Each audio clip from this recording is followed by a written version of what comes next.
লেখছি ইসলামের পক্ষে, তাই নাকি? তাই নাকি? এক লাইন কোন তো দেখি? এই কবি সাহেবের 10,000 টাকা। কবি সাহেব আমাদের। আউযু বিল্লাহি মিনাশ শাইতানির রাজিম। বিসমিল্লাহির রহমানির রহিম। কবিতার নাম রঙের মেলা। স্কুল বন্ধ, পূজার ছুটি, গায়ের ছেলেরা বেঁধে জুটি। পূজা দেখলাম উল্লাপাড়া, তথায় দেখি হিন্দু ভরা।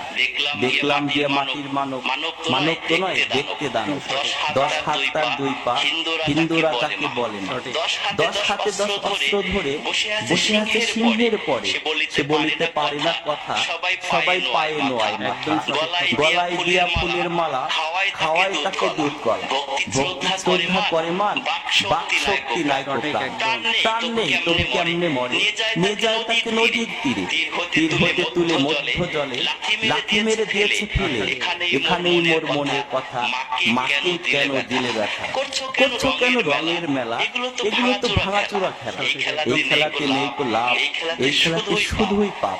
পাল্টিয়ে ফেলো মত। একজন হিন্দু কবি কত সুন্দরভাবে তাদের ধর্মীয়কে কেন্দ্র করে এত সুন্দর একটা কবিতা আবৃত্তি করলো। আল্লাহ যদি চায় ইনশাল্লাহ উনি কিন্তু ইসলাম ধর্ম কবুল করতে পারেন। সবাই দোয়া করবেন এই কবি ভাইয়ের জন্য, আল্লাহ যেন তাকে ইসলামের জন্য কবুল করেন। আমিন। আসসালামু আলাইকুম ওয়া রাহমাতুল্লাহ।